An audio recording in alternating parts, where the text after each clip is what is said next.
पहले कभी जो कल्पेश्वर धाम था इसका रास्ता ट्रैक करके ही जाना पड़ता था। लगभग 10 किलोमीटर का ट्रैक था, पर बाद में ये रोड को बना दिया गया। गलती की कोई गुंजाइश नहीं है यहाँ पे। सड़क के साथ में सैकड़ों फीट गहरी खाई है। इस क्लिप को आप कहीं भी स्किप मत कीजिएगा।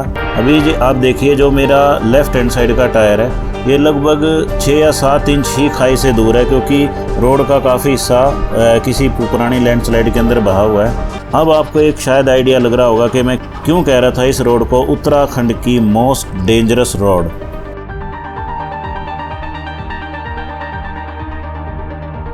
Good morning friends. रात को हम रुक गए थे जोशीमठ के अंदर। बद्रीनाथ से आते आते काफ़ी लेट हो गए थे यार, और फिलहाल प्लान कर रहे हैं अभी कल्पेश्वर जाने के लिए। अगर आप कभी रात को यहाँ पे चल रहे हैं तो एक चीज़ ज़रूर आपके साथ शेयर करना चाहूँगा। ध्यान रखिएगा कि जिस तरह रात को हम लेट हो गए थे थोड़ा, तो कोई भी पेट्रोल पंप खुला नहीं था। ऑल्दो हमारे पास पूरा डीजल था, पर अगर शॉर्टेज होती तो काफ़ी दिक्कत आती। एंड सेकंड थिंग इज़ कि लगभग 9:30 के आसपास यहाँ पे सारे रेस्टोरेंट जो फूड अवेलेबिलिटी है ये बंद हो जाते हैं। होटल पे नाश्ता करने के बाद हम निकल गए थे, और थोड़ा सा आगे आते ही जोशीमठ से आप आगे आएंगे और जाएंगे हेलंग की तरफ, तो रास्ते में यार ब्यूटीफुल एक झरना आता है। पर मैं अभी आपको व्यू दिखाता हूँ। वैसे आवाज़ से आपको क्लियर हो ही रहा होगा, मैं झरने के बिल्कुल पास ही खड़ा हूँ। ब्यूटीफुल नज़ारा है यार यहाँ पे। आप आके थोड़ी देर यहाँ पे चिल आउट कर सकते हैं।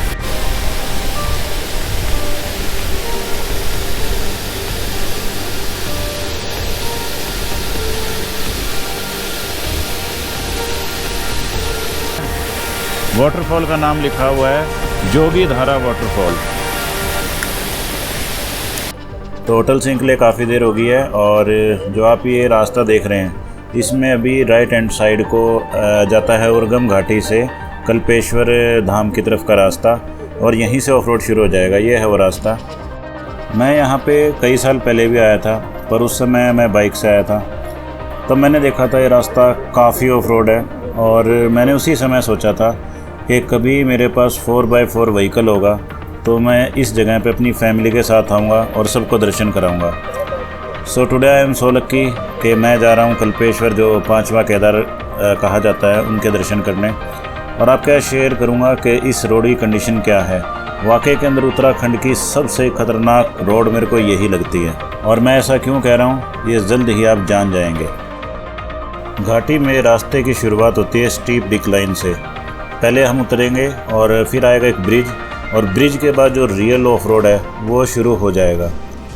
अभी आप सड़क को देख के अंदाज़ा लगा सकते हैं कि अगर बारिश का टाइम हो या मौसम ख़राब हो तो यहाँ पे चलना कितना मुश्किल हो जाएगा। ये है वो ब्रिज जिसके बारे में मैं आपको बता रहा था। ये बना है कल्पगंगा रिवर के ऊपर, और बहुत खूबसूरत लगता है। थोड़ा नैरो है, एक बार में एक ही व्हीकल जा सकता है, आप देख ही रहे हैं। पहले कभी जो कल्पेश्वर धाम था इसका रास्ता ट्रैक करके ही जाना पड़ता था। लगभग 10 किलोमीटर का ट्रैक था, पर बाद में ये रोड को बना दिया गया।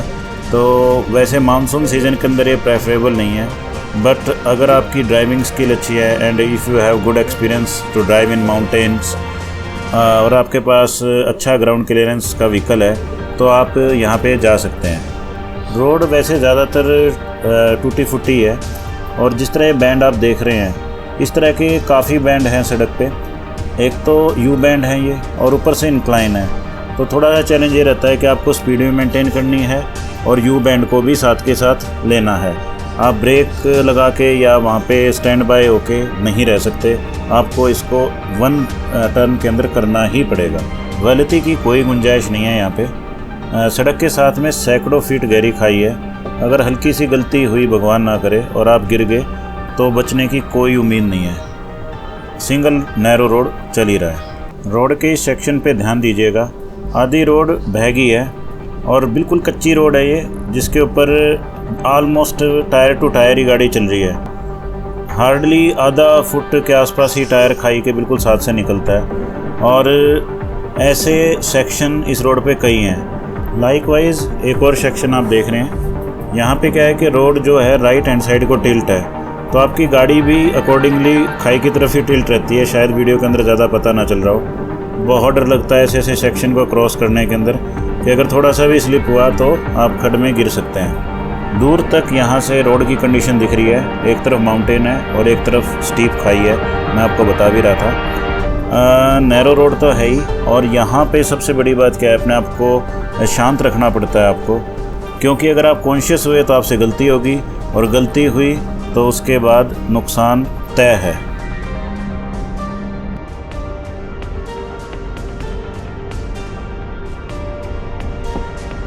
सड़क के टिल्ट की तरफ ध्यान दीजिए।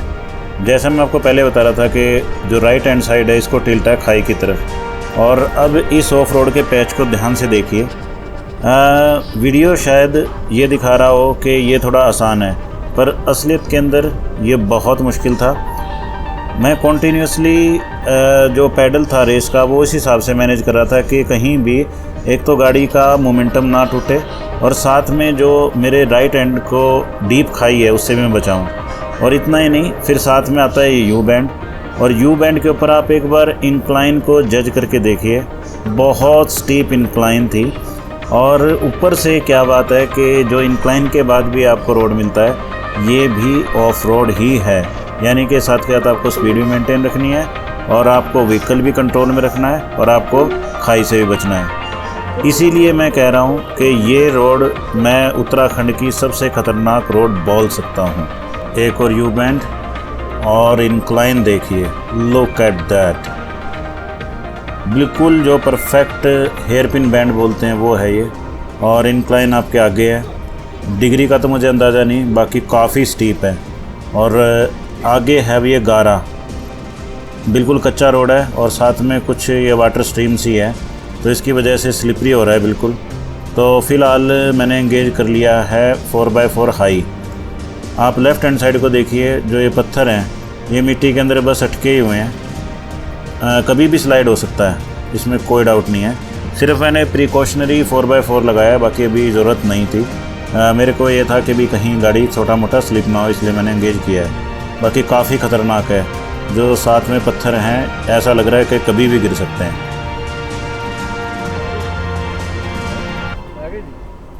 अभी सामने से आप देख रहे हैं बाइक आया है, इतना भी स्पेस नहीं है कि गाड़ी और बाइक इकट्ठा गुजर सके, क्योंकि बाइक जो है वो खाई की तरफ चल रही है, तो मैं उनको रिस्क में नहीं डालना चाहता, तो मैंने स्टॉप ओवर कर लिया है ताकि वो क्रॉस हो जाएं, उसके बाद मैं कंटिन्यू करूँगा। गुरखा गाड़ी का मुझे यही सबसे बड़ा प्लस लगता है कि आपको एक कॉन्फिडेंस मिलता है। अभी आप इस स्ट्रेच को देखिए, अगर मैं किसी और गाड़ी के अंदर होता तो शायद मैं इतना कॉन्फिडेंट नहीं होता ड्राइव करने में, बट अभी मेरे पास ऑप्शन है 4x4 हाई भी लगा सकता हूँ। 4x4 हाई से याद आया कि मैं अभी 2H के अंदर ही चल रहा हूँ। अभी मैंने 4x4 हाई जो है वो डिसंगेज कर दिया था।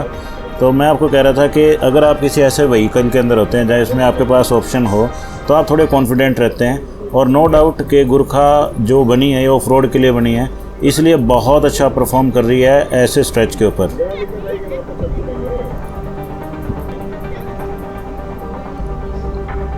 इस क्लिप को आप कहीं भी स्किप मत कीजिएगा, ये आपको एक जनरल आइडिया दे देगी कि अगर आप यहाँ की प्लानिंग कर रहे हैं तो किस तरह की रोड कंडीशन आपको देखने को मिलेंगी। आपको ये पता चलेगा कि आपकी जो ड्राइविंग स्किल है वो कैसे होनी चाहिए, और साथ में आपको एक जनरल आइडिया जो व्हीकल आप चूज़ कर रहे हो यहाँ पे लाने के लिए, उसके लिए भी मिल जाएगा। ये सेक्शन सबसे टफेस्ट सेक्शन में से एक था, हालांकि मैं सारे सेक्शंस को रिकॉर्ड नहीं कर पाया, बट यही क्लिप इटसेल्फ जस्टिफाई कर देगी इन सब चीज़ों को। अभी आप देखिए, जो मेरा लेफ़्ट हैंड साइड का टायर है ये लगभग 6 या 7 इंच ही खाई से दूर है, क्योंकि रोड का काफ़ी हिस्सा किसी पुरानी लैंडस्लाइड के अंदर बहा हुआ है। और जो अभी सामने आ रहा है सेक्शन, इसके अंदर तो रोड और नैरो हो जाएगी।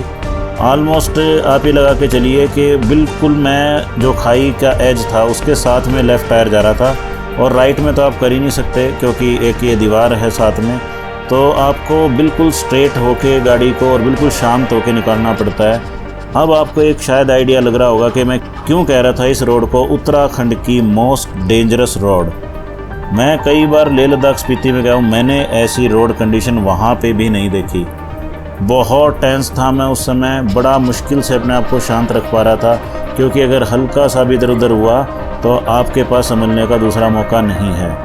उसके ऊपर से यहाँ पे एक परेशानी और है सबसे बड़ी, जितने भी ख़राब पैच हैं उसके बाद एकदम से फिर हेयर पिन यू बैंड आता है और स्टीप इंक्लाइन के साथ आता है, यानी कि आपको जो रिलैक्स होने का मौका है वो बिल्कुल नहीं मिलता। लगातार आप थोड़ा स्ट्रेस में रहते हैं तो उससे थोड़ी गलती की गुंजाइश बढ़ जाती है, तो आपको बार बार अपने आप को काम रखने के लिए बहुत एफर्ट करने पड़ते हैं। सच बात बता रहा हूँ, एक बार तो मैं ये भी सोच रहा था कि मैं यहाँ पे क्यों आया। बाकी मेरा जो एक्सपीरियंस था उसके हिसाब से मैं थोड़ा सा कॉन्फिडेंट था कि मैं इस जर्नी को आराम से कवर कर लूँगा। बट मैं वीडियो बना के आपको इसलिए दिखा रहा हूँ कि अगर आप कभी आ रहे हैं तो आपको थोड़ा सा एक पता होना चाहिए कि आप जहाँ जा रहे हैं कि वहाँ पे आपको किस तरह की मुश्किल आ सकती हैं। अगर आप यहाँ आने का प्लान कर रहे हैं तो अपने आप पे भरोसा रखिएगा और जितना हो सके ड्राइव करते उतना शांत रहिएगा, आपको काफ़ी मदद मिलेगी।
इस सेक्शन को देखिए, लैंडस्लाइड कभी भी हो सकता है और इधर राइट हैंड को है सीधी खाई। अगर किल्लड़ किश्तवाड़ रोड इंडिया की सबसे ख़तरनाक रोड है तो मैं कहूँगा कि ये भी उसके मुकाबले की ही ख़तरनाक रोड है। मैंने कोशिश की है कि जितने मुश्किल पैचेस थे उनकी मैं वीडियो बनाऊं। हालांकि कुछ पैचेस मेरे से मिस हो गए क्योंकि सारे रास्ते की मैं वीडियो बना भी नहीं सकता था, और कई जगह मैं फास्ट फॉरवर्ड इसलिए भी कर रहा हूं कि वीडियो बहुत ज़्यादा लंबा ना हो। बट मेरा मेन मकसद है कि आपको एक क्लियर कट आइडिया मिल जाए, आप समझ पाएँ कि अगर यहाँ की आप प्लानिंग कर रहे हैं तो आपको किस तरह से ड्राइव करना पड़ेगा, और आपको अपना मेंटल प्रिपेयर करने में ये वीडियो आपकी मदद करेगा। तो उम्मीद करता हूँ कि आपको वीडियो पसंद आ रहा होगा। अगर पसंद आ रहा है तो चैनल को लाइक शेयर सब्सक्राइब कर दीजिए।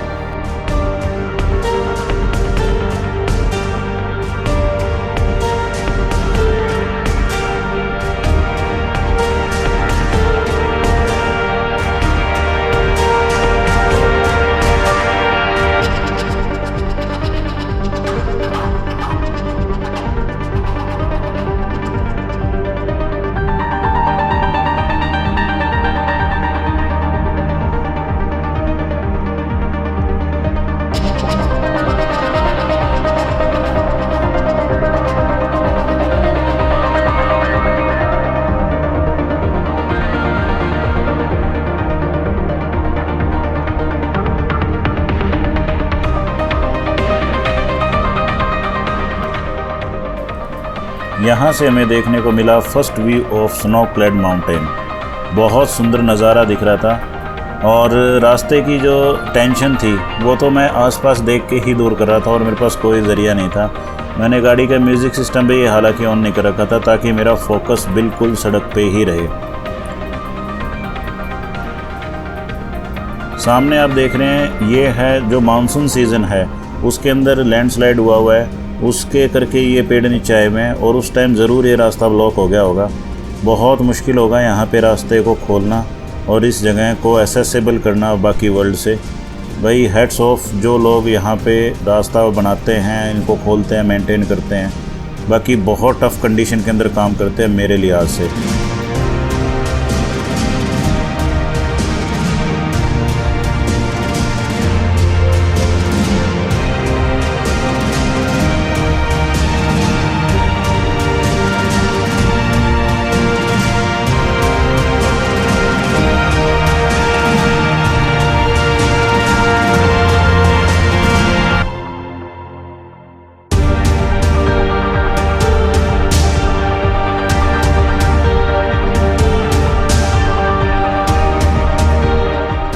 ऑलमोस्ट 1 आवर 20 मिनट की टफ़ और मैं कहूँगा मेरी लाइफ की सबसे टफेस्ट ड्राइव को करने के बाद हम पहुँच गए थे गांव लियारी।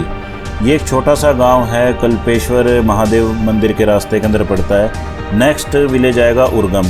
यहाँ पे आप नज़ारा तो देख ही रहे होंगे, वैली खुल जाती है, यहाँ पे रोड थोड़ा सा वाइड हो जाता है और जो नज़ारा देखने को मिलता है उसको मैं शब्दों में बयान नहीं कर सकता। वो कहते हैं ना कि एक टफ़ जो एफ़र्ट होता है उसके बाद आपको रिज़ल्ट मिलना तय है। सेम वैसी ही फीलिंग आती है कि आपने इतना मुश्किल रास्ता किया, उसके बाद आपको नेचर का जो व्यू देखने को मिलता है वो मैं शब्दों में बयान नहीं कर सकता। It is outstanding place. मन तो कर रहा था यहाँ पे थोड़ी देर रुकें, रेस्ट करें, बट थोड़ा जल्दी थी तो हमने सोचा कि सबसे पहले कल्पेश्वर महादेव मंदिर को विज़िट करेंगे, दर्शन करेंगे और उसके बाद वापसी के अंदर अगर समय रहा तो गांव को एक्सप्लोर करेंगे। यहाँ पे आपको रहने की और खाने पीने की सुविधा मिल जाएगी। अगर आप ड्राइव के बाद थक गए हैं और आपके पास समय है तो आप यहाँ पे स्टे कर सकते हैं। हालांकि इसके बाद जो विलेज उर्गम आएगा वहाँ पे भी स्टेइंग फैसिलिटी है, आपके खाने पीने की सारी सुविधा है वहाँ पे। तो आप दोनों में से किसी भी विलेज के अंदर अपनी सहूलियत के अकॉर्डिंगली अगर रुकना चाहें तो प्लान कर सकते हैं। मैंने इस ब्यूटीफुल गांव का वीडियो बनाया था ताकि मैं आपको दिखा सकूं कि ये गांव कितना सुंदर है, यहाँ से आसपास के नज़ारे कितने खूबसूरत हैं। उम्मीद कर रहा हूं कि आपको भी ये जगह उतनी ही पसंद आ रही होगी जितनी मुझे आई थी।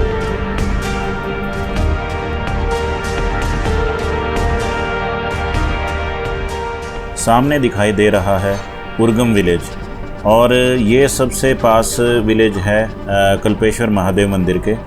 मोस्ट ऑफ टूरिस्ट जो भी आते हैं वो यहीं पे स्टे करते हैं, इसीलिए यहाँ पे स्टे फैसिलिटी लियारी गांव से ज़्यादा है। बहुत शांत लोकेशन पे है ये गांव और भीड़ भाड़ तो बिल्कुल है ही नहीं। आप देख ही रहे होंगे, जब से मैं चला हूँ अकेला मैं ही टूरिस्ट हूँ जो इस जगह को विज़िट कर रहा है। तो ये शांति प्रिय और नेचर पसंद करने वाले टूरिस्ट के लिए एक जन्नत की तरह जगह है। मैं भी कभी दोबारा यहाँ पे जब मेरे पास समय होगा तो ज़रूर आऊँगा और 1-2 दिन यहाँ पे ठहरूँगा। ये एक वाटर क्रॉसिंग आती है जस्ट उर्गम गांव से पहले। मानसून सीज़न के अंदर काफ़ी तेज़ फ्लो होता है और काफ़ी टफ होती है। हालांकि मुझे ऐसा लगता है इसको देख के कि छोटी गाड़ियों को ज़रूर यहाँ पे दिक्कत आती होगी, बट फोर्स गुरखा ने इसको चुटकियों के अंदर ईजीली कवर कर दिया, कोई इशू नहीं है। और अब बात करते हैं गुरखा की परफॉर्मेंस की। तो टिल नाउ मैं बहुत खुश हूँ इसकी परफॉर्मेंस से। मैंने 1-2 जगह पर 4x4 हाई लगाया ज़रूर है, परंतु सही बात कहूँ मुझे ज़रूरत महसूस नहीं हुई। सिर्फ मैं क्या कोशिश कर रहा था कि मुझे थोड़ा ट्रैक्शन मिले, तो इस वजह से मैं सोच रहा था कि 4x4 हाई करूँगा तो ट्रैक्शन मुझे ज़्यादा मिलेगा। बट मैंने अगर उसको लगाया भी 4x4 हाई को तो मैंने जल्दी ही उसको रिमूव भी कर दिया क्योंकि मुझे ज़्यादा इशू महसूस नहीं हुआ। तो मैं फुली सेटिस्फाइड हूँ इस व्हीकल से और मैं कह सकता हूँ कि yes, force Gurkha is the best of road vehicle in its category.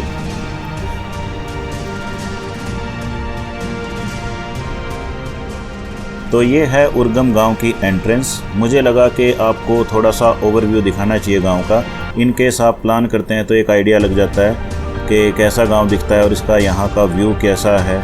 तो उर्गम गांव को जैसे आप क्रॉस करेंगे तो आई थिंक 1 या 2 किलोमीटर के बाद आएगी पार्किंग, जो कि कल्पेश्वर महादेव से जस्ट पहले है। वहाँ से मंदिर की दूरी लगभग 150-200 मीटर है, इजी है और यही एकमात्र 5 केदार में से केदार है जो सारे साल आपको खुला मिलेगा। मेरे हिसाब से आप मानसून सीज़न को अवॉइड कीजिएगा, जिस तरह मैं आपको रास्ते के अंदर शेयर भी कर रहा था, और एक्सट्रीम कोल्ड जो होता है जिस तरह दिसंबर हो गया, जनवरी हो गया, इसमें भी अवॉइड कीजिएगा क्योंकि रोड की कंडीशन आपने देख ही ली, काफ़ी नैरो है और बहुत कई जगह ट्रिकी सिचुएशन है। तो स्नो या मानसून सीज़न के अंदर मड करके स्लिपरी कंडीशन होगी तो बहुत तकलीफ़ होगी। तो आप इसके अलावा कभी भी वेदर के हिसाब से प्लान कर सकते हैं अपना टूर। बस थोड़ा सा आप ध्यान रखिएगा, जो ट्रिकी सिचुएशन है वहाँ पे आपको थोड़ा केयरफुल होने की ज़रूरत है। और सबसे बड़ी बात क्या है कि आपको शांत रहना पड़ेगा, आराम से ड्राइव करना पड़ेगा, देख के निकालनी पड़ेगी गाड़ी।